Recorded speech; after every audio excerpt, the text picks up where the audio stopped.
Fans miss Caitlin Clark's former Fever coach amid Stephanie White's return season.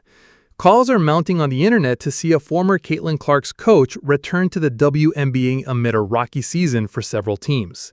The Dallas Wings clashed on Friday with the Indiana Fever with a 94-86 win over the Clarkless Fever over Paige Bueckers and co. Coincidentally, both the Fever's Stephanie White and the Wings' Chris Koclanes have been heavily criticized for their team's performances in the first month of the 2025 season. White was on the receiving end of criticism ahead of the Wings duel, with many fans calling out her inability to close out games in her first season back with the Fever.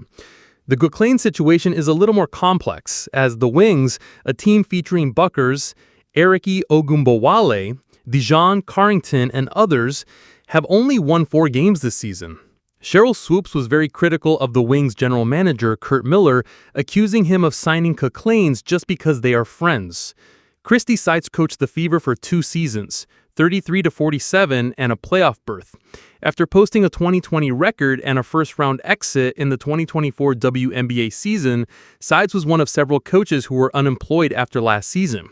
Despite turning a 1-9 start to the season into the number 6 seed in the league, Sides was replaced with Stephanie White, the coach who took her out with the Connecticut Sun last year. Fans on Reddit and X appeared to be open to the idea of Sides returning to the league. On Saturday, a Redditor made the case for the former Fever coach to get a new chance in the W. More fans joined the conversation, agreeing that Sides could at least be an upgrade over Koclanes. Sides would definitely have been an improvement over Man Bun in Dallas.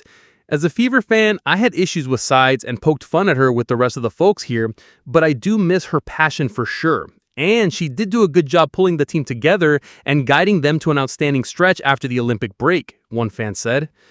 If the Fever finishes below .500, a lot of people will owe her an apology, another fan said. White's struggles to close out games were also a topic on social media, and Sides' name was brought up multiple times on Friday. Christie Sides made sure they put teams away last season, by the way. Alyssa Thomas is one of a kind because she covered up a lot for White. I would hope next season they do their jobs and actually find players like Washington and Golden State. They cut corners and failed, a third fan wrote. Stephanie White cannot coach. We should have kept Christie Sides, a fourth fan added. Bring back Christie Sides, a fifth fan wrote. If Christie Sides was a terrible coach as an inexperienced head coach thrown headfirst into a whirlwind of a WNBA revolution sparked by Caitlin Clark, then Stephanie White is an egregious coach for having the complete roadmap to success laid out and still bungling it, a sixth fan said. After returning to the win column, the Fever will visit the Minnesota Lynx on Tuesday before going back to Indiana for a 5-game homestand. The Wings on the other side will play their next 2 games at home against the Washington Mystics and Phoenix Mercury, respectively.